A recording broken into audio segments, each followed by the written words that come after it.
Hello दोस्तों, बहुत बहुत स्वागत है आप सभी का आपके अपने यूट्यूब चैनल पर। मैं सन शुक्ला आप लोगों का बहुत बहुत स्वागत करता हूं। दोस्तों, आज का ये इंपॉर्टेंट वीडियो हमारे बीए थर्ड सेमेस्टर के जो भी स्टूडेंट हैं उनके लिए होने वाला है। जी हाँ, बहुत ही महत्वपूर्ण होगा उनके कोर्स से रिलेटेड। उनका कोर्स आज इसमें डिस्कशन किया जाएगा कि क्या क्या चीज़ें पढ़ने हैं, सिलेबस के बारे में डिस्कशन करेंगे।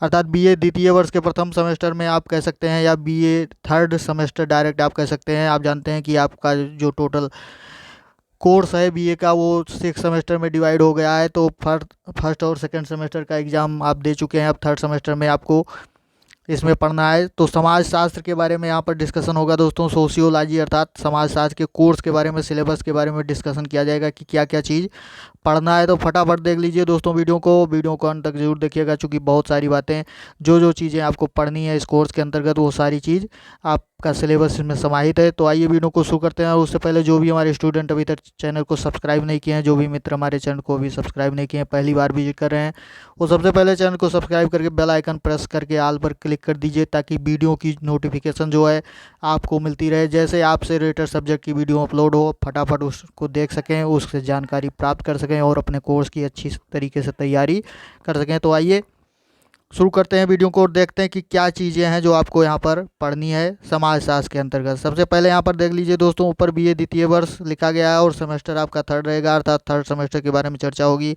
पाठ्यक्रम सिद्धांत लिखा गया है। उसके बाद कार्यक्रम वर्ग जो आपका है ये डिप्लोमा के अंतर्गत आता है। उसके बाद विषय आपका जो यहाँ पर है वो कौन सा विषय है, समाज शास्त्र के बारे में चर्चा होगी। और क्या होगा,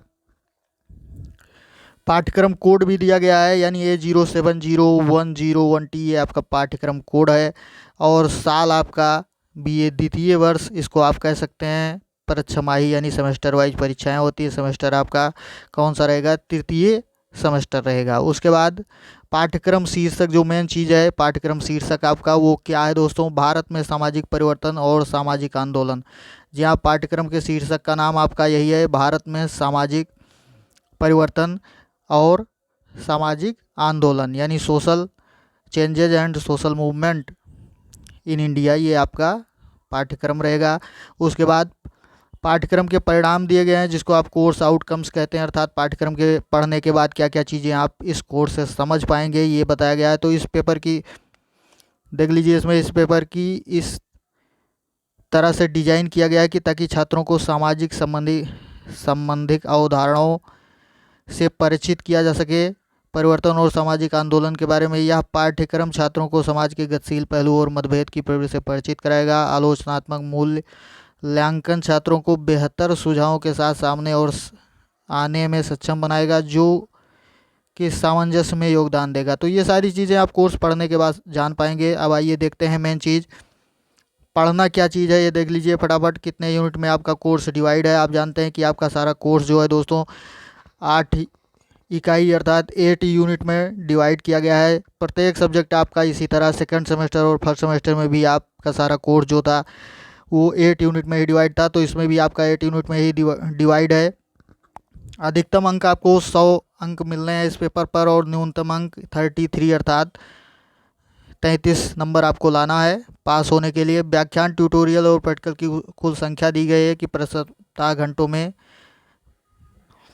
6 घंटे। उसके बाद यहाँ पर इकाई दिया गया है, एक एक इकाई में कौन कौन से टॉपिक आपको पढ़ने हैं, वो सारी चीज़ें यहाँ पर दी गई हैं। देख लीजिए क्या क्या चीज़ आपको पढ़ना है समाजशास्त्र के अंतर्गत। फिर विषय है व्याख्यानों की संख्या अर्थात नंबर ऑफ लेक्चर्स दिए गए हैं। फिर यूनिट नंबर 1 में देखिए क्या पढ़ना है दोस्तों, इकाई नंबर 1 में आपको अवधारणा यानी समाजशास्त्र की अवधारणा के बारे में, अर्थ और सामाजिक परिवर्तन की प्रकृति पढ़ना है। सामाजिक के कारक परिवर्तन पढ़ना है, संरचना में परिवर्तन और संरचना में परिवर्तन। जी हाँ, यही चीज़ आपको पढ़ना है इस टॉपिक के अंतर्गत, यानी इस टॉपिक के अंतर्गत ये यूनिट के अंतर्गत ये सारे टॉपिक्स पढ़ने हैं। और यूनिट नंबर 2 में क्या पढ़ना है अभी देख लीजिए फटाफट। सामाजिक परिवर्तन के प्रकार, विकास, प्रगति और क्रांति, यानी सामाजिक परिवर्तन कितने प्रकार के होते हैं, विकास कैसे होती है उसकी, और प्रगति उसकी कैसे, और फिर क्रांति कैसे होती है, ये सारी चीज़ आप इस यूनिट के अंतर्गत समझ पाएंगे। फिर यूनिट नंबर 3 में देखिए दोस्तों क्या क्या चीज़ पढ़ना है। इकाई नंबर 3 में आपको क्या महत्वपूर्ण टॉपिक्स हैं जो आपको पढ़ने रहेंगे। तो इकाई नंबर 3 में आपको पढ़ना है दोस्तों, यहाँ पर देख लीजिए सामाजिक परिवर्तन के सिद्धांत, यानी ये मेन टॉपिक आपका पढ़ना है। रेखीय, चक्रीय, जनसांख्यिकीय और आर्थिक अर्थात संघर्ष। सूचना प्रौद्योगिकी और सामाजिक परिवर्तन, यानी ये सारी चीज़ें यूनिट नंबर 3 के अंतर्गत आपको पढ़नी रहेगी।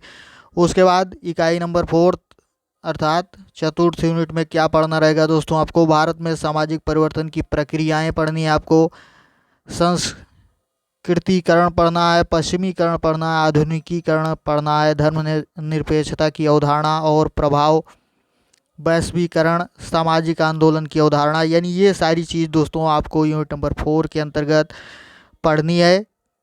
उसके बाद यूनिट नंबर 5 में आप देख लीजिए कि क्या क्या पढ़ना है। इकाई नंबर 5 में अर्थ, सामाजिक आंदोलनों की प्रकृति, परिभाषाएं और विशेषताएं, यानी सामाजिक आंदोलनों की प्रकृति, अर्थ, परिभाषाएं और विशेषताएं, ये आपको पढ़ना है। सामाजिक आंदोलन का मतलब क्या है, उसका अर्थ क्या है, उसकी परिभाषा क्या है, कैसे हुआ, उसकी विशेषताएं क्या रहीं, तो ये सारी चीज़ आप यूनिट नंबर 5 यानी इकाई नंबर 5 के अंतर्गत समझ पाएंगे। उसके बाद इकाई नंबर 6 आपको पढ़ना है, यूनिट नंबर 6 पढ़ना है। 6 के अंतर्गत क्या पढ़ना है दोस्तों, देख लीजिए फटाफट।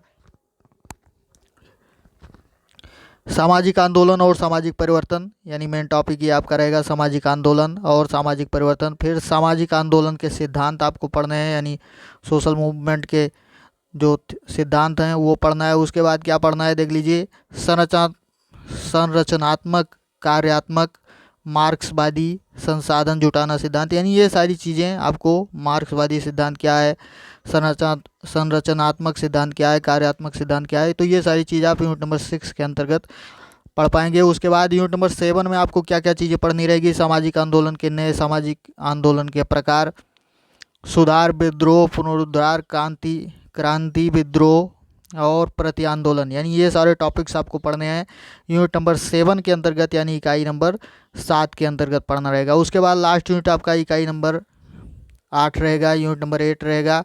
इसको आप देख सकते हैं कि इसमें क्या क्या चीज़ें आपको पढ़नी है। यूनिट नंबर 8 में